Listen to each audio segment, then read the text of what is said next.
Hello, everyone. Welcome back to Holistic Cat Care Live Q&A with me, Pam Roussel with Perfectly Holistic. How is everyone doing? I know it has been a long time since we've been together. It feels like weeks ago, and I guess essentially it was.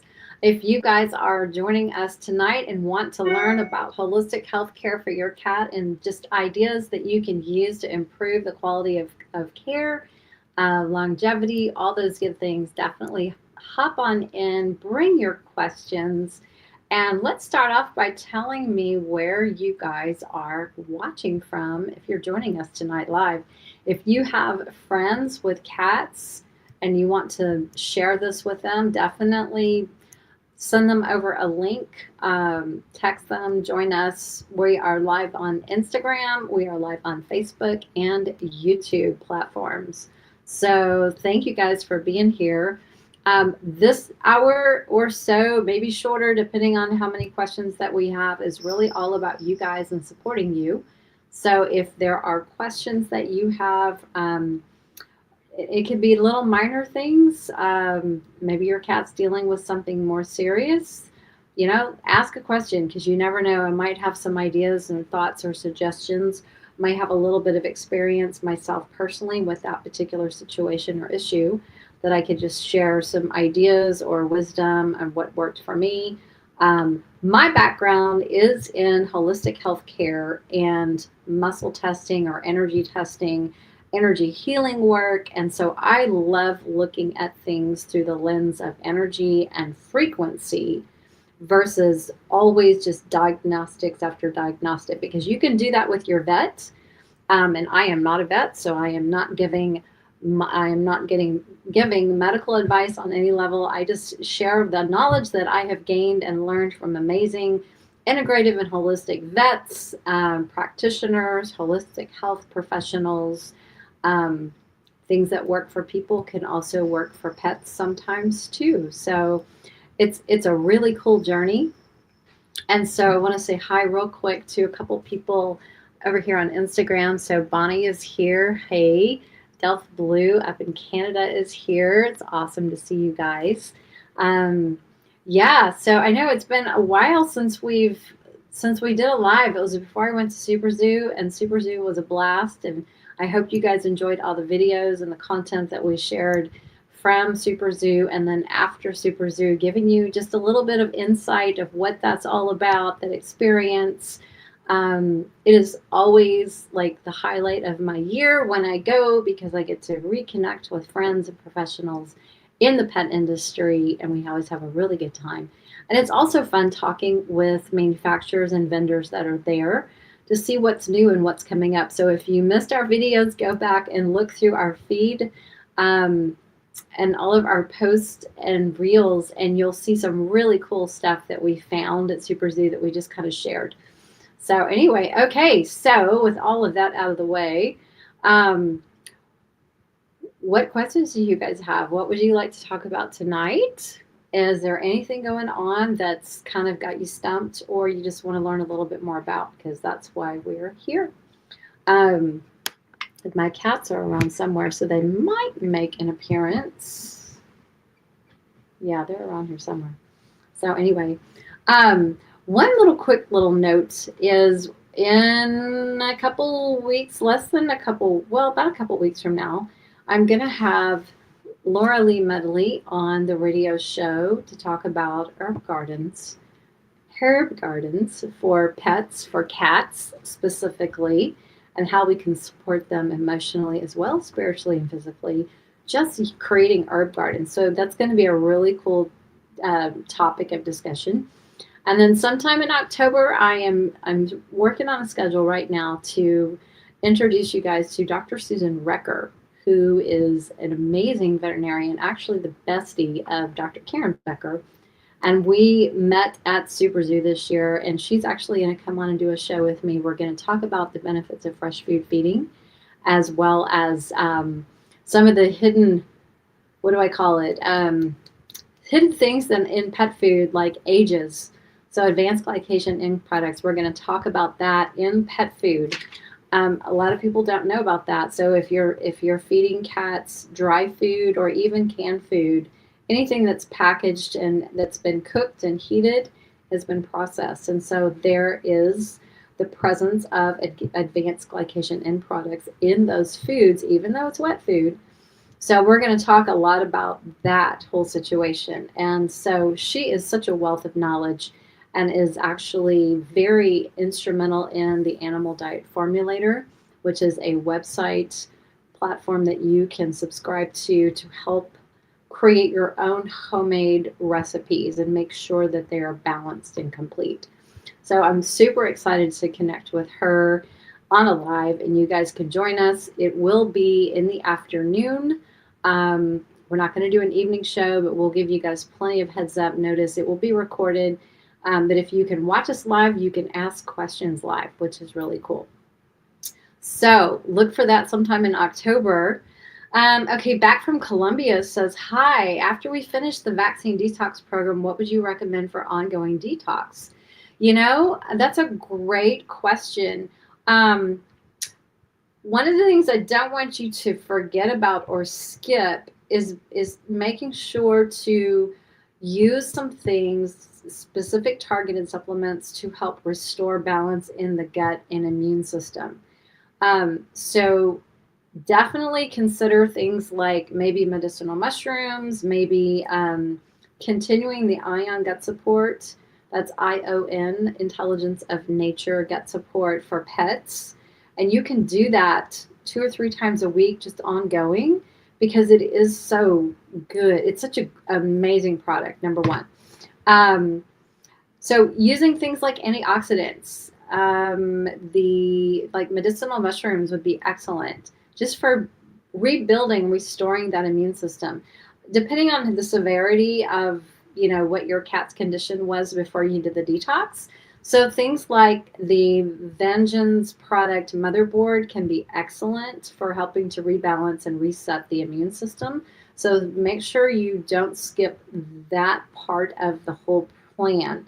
As far as like ongoing detox, you probably, you have to look at what your cat is exposed to on a regular basis. If they are indoors all the time, then it might be just environmental toxins based on whatever you're cleaning with, doing laundry with, what air quality and things like that is in your home.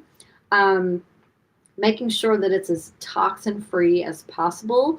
It's not always possible to go 100%, clean with everything because we live in a toxic world. Because our furniture off gases, our flooring can off gas. So there's always something, it seems like. And then, we get air coming in from the outside. So maybe just like once every 2 or 3 months, do 2 to 3 weeks of milk thistle for liver support. You can also look at things like just antioxidants to help keep the body strong and provide the essential fatty acids that the body needs. But in terms of specific detox, if your cat goes outside and they're going to be exposed to things like potential pesticides or herbicides like glyphosate, things like that, then you're probably going to want to add something like the Venzio by Vengeance. That's a great product. Or there's a Cellcore product called HMET Binder that is really good at binding heavy metals and environmental toxins. Like for myself, I use it because I swim in a chlorinated pool, so I use that on a regular basis just to help my body pull all that out.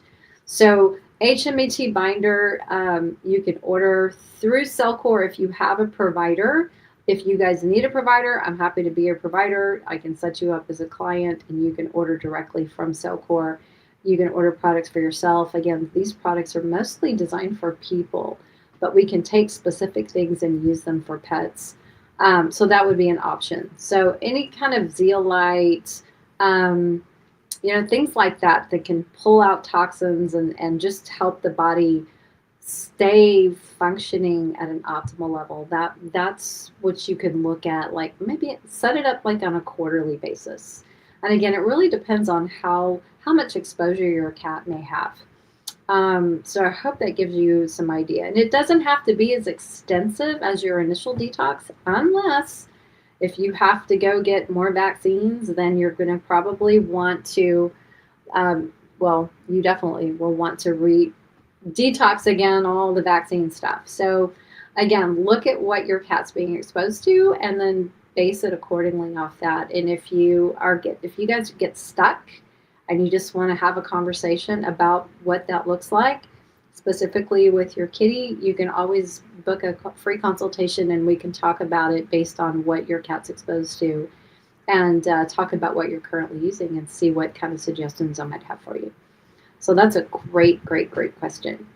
I have a few people not, oh goodness. There's a couple people on Instagram that joined. Lala Kate's joined. Natty Gathor. Oh my gosh. I don't even know how to pronounce that. These handles are crazy, right? So thank you guys for joining. Let us know or let me know if you have any questions about holistic cat care. This is your time to ask questions and pick my brain, and I love being here to support you guys. Where'd you go? I had one here. Where's Kitty? Skylar, come here, baby. Well, she already left. Maybe she'll come back. So I know you guys like to see them. Where'd she go? There she is. Come here, baby girl. You want to come say hi? Come say hi. Come say hi. Oh, there's my baby girl. Is this Skylar? Say hi. You saw, yeah, say hi to everybody and show me your pretty eyes. Yeah, she's busy. She wants to go outside. She can't go outside right now. Hi, baby girl. You gonna say hi? You gonna hang out? You gonna hang out while we talk? Delph Blue says, have you ever dealt with vestibular syndrome? Yes, actually, I've had a cat client that had something like that. And one of the first things that I would look at and see if this might resonate is doing a chiropractic exam, especially for the cervical area, to make sure that there's not a misalignment problem. And the other thing is an ear infection. So ear infections can cause that. And that's a pretty common reason why they may have that vestibular issue. So get their ears checked and just rule out an ear infection, and then have a chiropractic exam. Just make sure everything is in alignment, because those two are probably one of the two things that I've dealt with when that kind of came up energetically with clients. So that's what we looked at. So I hope that helps. Okay, Lala Kate says, my cat is diabetic and unregulated, currently taking Prozinc. Anything I can do to help him into remission? That's a great question. First of all, I'm not a vet, so I can't give you medical advice, especially in terms of medication. And I'm not even familiar with the medication with that. So that's, I would look at the diet. Number one, like one of the most common reasons that cats develop diabetes to begin with is the food that they're eating. So if you're feeding dry food diet, work really, really hard at transitioning to a wet, species appropriate diet that is very low to zero carb content, because that's what stresses the pancreas, which causes the damage to the endocrine system and the whole metabolic processes. And the cats they just don't process insulin the same way. So that's what I would look at as one of the most important things that you can do for a diabetic cat. Check their diet, work on wet food. If you can transition to even a gently cooked food or a raw diet, even better, because there's less processing involved. The food is more bioavailable and easier to digest for them. So that would be number one. And then adding something like digestive enzymes for pancreas support. So it helps their body break down and assimilate their food through the digestive process. So if you're not doing the digestive enzymes and the wet food at minimum, those are the two most important things I would start with. So I hope that helps. Delph Blue says, how do you differentiate from a brain tumor? That's what they told us. Oh, bless his heart. You know, again, I'm not a vet, so they probably would have to do a CT scan, I would think, to see where that tumor might be. So that would probably be the only way to really know if it's not the ear infection or the cervical thing. If they think it's a tumor, they have their diagnostics that they would probably lean heavily on. And so I would think they would need to use some type of a CT scan to pick that up, but I could be wrong. There might be other ways that they look at other things that they look at in terms of determining if it is a tumor. But I would think that that would be like one of the first things that I would look at if I was concerned about knowing for sure if my cat had a brain tumor. I would get a scan just so you can physically see with your own eyes, and know where it is and what kind it is and all of that kind of stuff. So that's what I would look at. Prozinc is pet insulin. Ah, okay, okay. Very, very good to know. She says, or he says, sorry. She says he was actually eating 75% Darwin's raw food and a little tiki cat dry when he was diagnosed, which is why it's surprising he was diagnosed. Oh, wow. Okay. Um, then there was probably some sort of pancreatic insufficiency or deficiency. I can't remember what the term is that they use for that kind of condition. Um, Additional food stress, like if there is chronic food sensitivity to the food that they're eating, that can affect the health of the pancreas, which can, if left unaddressed, that can also contribute to that lack of function. So I would look at anything emotional that might be contributing to stress for him. Um, like, for example, if your cat is in a very high stress environment, or if they don't get along well with other pets, or there's too much chaos in the home, they can negatively imprint upon the food that they're eating. If they've had a trauma of some kind, they can negatively imprint upon the food that they're eating. And hygiene, Adrian. And then what happens is it starts to create this food intolerance, food sensitivity issue, and the pancreas just gets madder and madder and madder, and the cat keeps eating the food, but maybe in less and less portions because it makes them feel bad. So I would think that for over a longer period of time, it can probably affect the level of the body's ability to break down and assimilate their food. So maybe that could be contributing to why he was diagnosed in the first place, despite having a really good, quality diet and all of that. Um, you know, and then you have to look at like how long a cat was eating dry food. Was he a dry food cat for years and years, and then he started eating the wet food in addition to it? So you have to look past like your current situation sometimes and go back. Go back to the very, very, very beginning and look at what they ate and were there digestive issues a long time ago. So without knowing more history about the cat and how old he is and were there additional symptoms going on during that period of time, there could be a lot of factors. So those are the kinds of questions that I go deep into when I do a consultation, because when you start to peel back the layers and you get into the nitty gritty, then you can start to kind of put some puzzle pieces together, if that makes sense. She says, are there special cat digestive enzymes, or do I use humankind?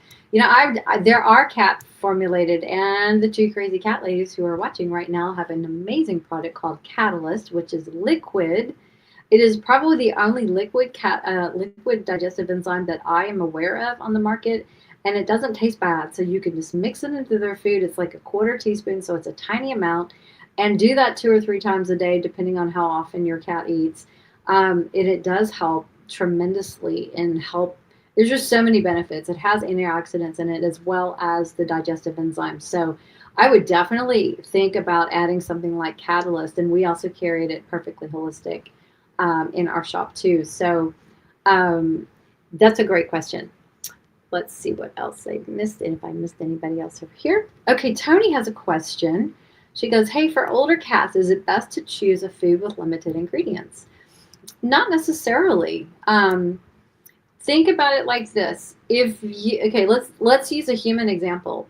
If you were to only eat a limited ingredient diet, let's say 1 protein yourself, every day, all the time, for months and years on end, either you would get sick and tired of that food, or you could develop intolerances to that food, and your microbiome is not diverse.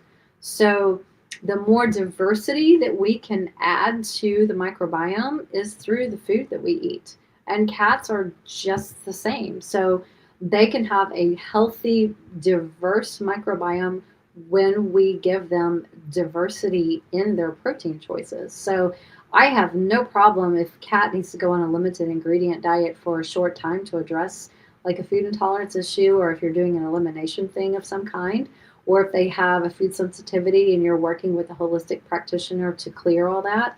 But then I would work on reintroducing a variety of foods, just because you would, the cats get tired of the same thing all the time.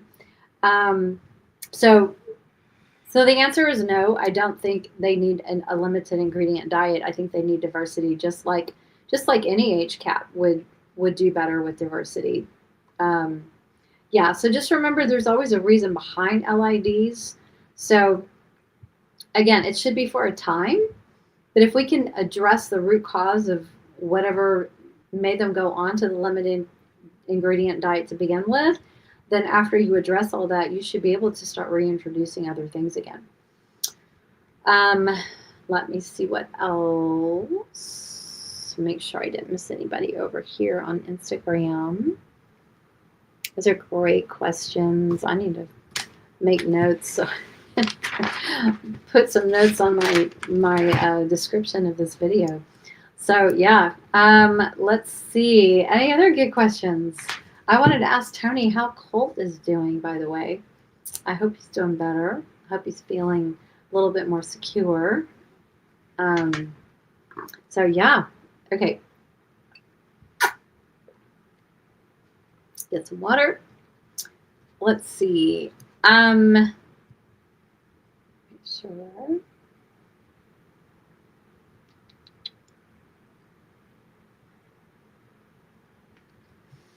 Okay, I'm gonna add something to my comment about Lala Cates. When she says he was eating 75% Darwin's, that means 25% of his diet was dry. So if you think about how many carbs are in 25% of his diet, it's going to be way more than 3 to 4%, which is what's biologically appropriate for a cat. Like for example, a cat in the wild would have maybe 3 to 4% carbohydrate, and it would be from the stomach contents of their prey. So things like grasses, things, maybe some plant matter and things like that. And it's digestible more as fiber. It's not really an energy source. So even that percentage of dry food could potentially be a problem over again a long period of time if you look at it from a holistic perspective and not just zero in on oh, he's got pink on diabetes. So seeing if you can hopefully ideally use the insulin for only a time, get him on a species appropriate diet, strengthen and heal his pancreas. You can also, if you can find desiccated pancreas, and there are some human products, I don't know the names off the top of my head. You can also check with Standard Process. I think they have a pancreatrophin product. Check their website, and sometimes you can use the human products, but they have a veterinary line, and your vet can probably get them for you if you can't order them directly. But feeding pancreas supports the pancreas, and it helps heal the pancreas. So like feeds like in traditional Chinese medicine. So that can also be something that you can look at to help restore balance to the pancreas. Hopefully, ideally, it's not too far gone. So I hope that gives you another something to think about. So Betsy's here. Hey, today's thoughts. Go ask Alex. Loved your reading. Oh, that's right. Yeah, we did an oracle card reading. I do it every week. Typically it's Monday or Tuesday, but since we were off on Monday, I was just trying to catch up yesterday. Yeah, it was all about courage. And I think it's so spot on, right, Betsy? I mean, if you've ever been in a situation where your gut is telling you something's wrong or this isn't working and why am I still doing this, but you're stuck over here in this fear space because you're hearing messages like if you don't do this your cat's going to die. Vets are notorious for just terrifying people to make any changes, but what they're doing may not be working. And you can see it with your own eyes, but you're hearing from them you can't change what you're doing, or you can't change your food, or they always have to be on this the rest of their life, or you're always going to have a medication for something, and they don't look for a root cause, whatever it might be. Maybe you're looking at trying to change jobs or a career or something like that, and you're like stuck in this fear space, and you're just like paralyzed, and therefore you're not going to move. You don't have the courage to move forward. So go back and watch the oracle card reading for today. If you kind of think you might be stuck in that lack of courage space, and give it some thought, because one of the best things you can do is listen and trust your intuition, because that's why we were given intuition. It is there to guide us and not to be afraid of making jumps.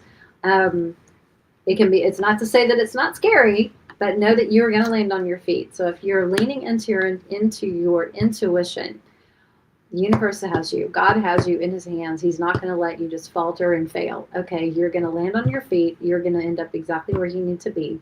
So take that courage and move forward with confidence, even though it might be a little scary, because your path will be illuminated. You just have to trust, take one step at a time, and I promise you'll get there. It can be an amazing journey that you might be missing out on by not taking that leap. So yeah, it was a great card.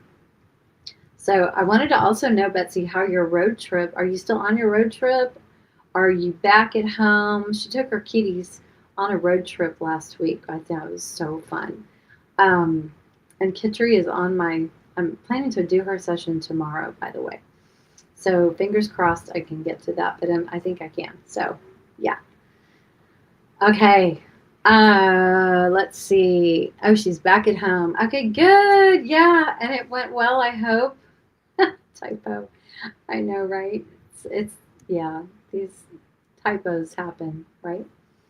Okay, let me go here and make sure. Okay, Lala Kate said, I believe the Tiki Cat food has 9% carbs, but he now gets Dr. Elsie's dry, which is 3 to 4% carbs. I would still take him off the dry food. There is really no benefit to any dry food for a cat because it's not moisture based and it's processed. And again, we're going to talk to Dr. Susan Rucker about that in October. You guys, your minds are going to be blown. So yeah, if you can keep him on a species appropriate, wet, as little processed diet as possible, he will do so much better than any dry food. I don't care if it's Dr. Elsie's or whoever. It just doesn't serve them, honestly. And that is my honest opinion. So, yeah, that's what I would do. I strongly encourage you to take them off the dry food. And, the wet food it's mostly moisture. Okay, so it's probably about 80% moisture, which is fine. And the carb in there are the thickeners. So it's not going to be wheat and corn and soy and rice and things like that. It's just thickeners. So there might be some thickeners, some gums and things like that are in the wet food that might be irritating the pancreas. So there's, just something to think about. But if you can look at the Tiki Cat with the gravy or the broths, they don't have any thickeners at all. So that might even be a better option if you wanted to add some variety to it. She says, okay, I'll try to phase out the dry food. Any opinions on the oh goodness, I'm Petilbro cold cat feeder. Sorry, I don't have my glasses. Petilbro cold cat feeder. I have not used a cold cat feeder personally because I'm blessed to work from home, so I don't have to worry about going off, for hours and hours and hours at a time. Although I will tell you, one of the best things that you can do for your cats, guys, is put them on a meal schedule. And I know that's what feeders are great. So if you have to travel for a few days, having like a pet sitter come in and feed them is so much better than offering the dry food on a feeder system. But even if you did the cold cat feeder, you're still going to have to put the food in and make sure it's, stays for a certain amount of time. If you can feed your cats 2 meals a day, or even maybe 3 smaller meals a day, and plan them around the time when you're going to be home, then there may not even need to be a need for a cold cat feeder. Um, I would probably only use it like as a last ditch resort if I needed to do so. But here's the other question, and this is, I don't have a cat feeder, so I'm just throwing this question out there for you guys who might have used them before. With the cold cat feeder, it keeps the food cold, right? So when it's opened and they're able to eat, is it cold or is it room temperature? Because cats don't want to eat cold food. They want to eat room temperature, what we call mouse temperature, right? So that's just something to think about. Again, I just think it's so much easier if you can just put them on the schedule, feed them in the morning, feed them when you come home, maybe feed them again before you go to bed if you need 3 meals a day, just to kind of spread it out like that. And make them fast between meals. It's really much better metabolically for cats to do that, honestly. Okay. Make sure I didn't miss anybody over here. Those are great questions, though. Okay, who's next?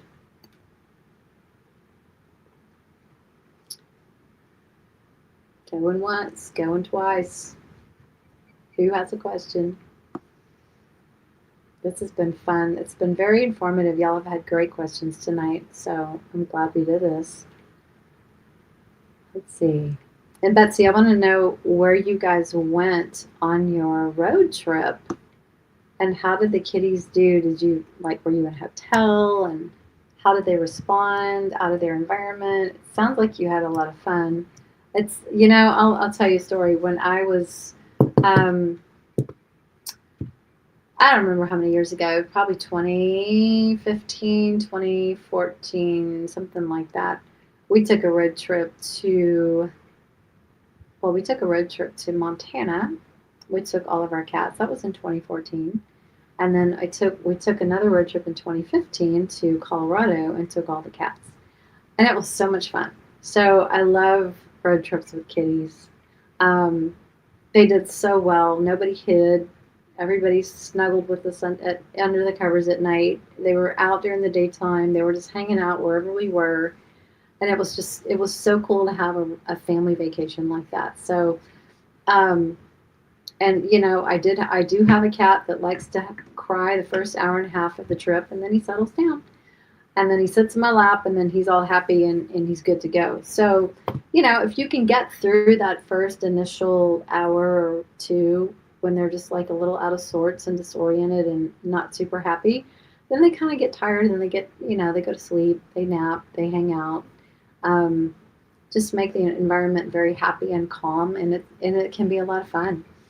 So it takes a lot of planning, for meals and litter box access back there, and making their little soft beds to lay in, although they ended up sitting in our laps all the time. So we didn't really need the beds because they were just wanted to hang out with us or sit at our feet or something. So, but it was great. It was, if you're up to that kind of adventure, I highly recommend it.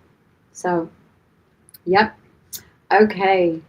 Well, guys, it's gosh, we're like 35 minutes in. If you don't have any more questions, we'll go ahead and close the show. I really appreciate you guys being here. And again, I do offer free consultations, so you can go to the website purrrfectlyholistic.com and book a free 20-minute call and talk more in detail about whatever issues you might have going on. Don't miss the radio show this month. I think it's in 2 weeks from now, more or less, almost 2 weeks from now.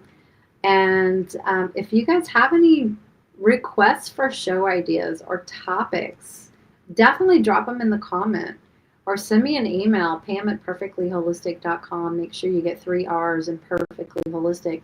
We're always looking for ideas. We want to know what you guys want to learn about, so we can bring on the very best people possible and interview them and pick their brains, and we can all learn and grow together. So, yeah, it's going to be a great month, and the rest of the year, we're lining things up with more stuff coming up too that's going to be really fun and exciting. So, hope you guys will be looking out for that. So I guess until next month, we'll go ahead and sign off, and hope you guys have a great rest of your evening. Um, we'll see you back in a couple of weeks for the radio show, and y'all have a great rest of your night. Thanks again. Bye, everyone.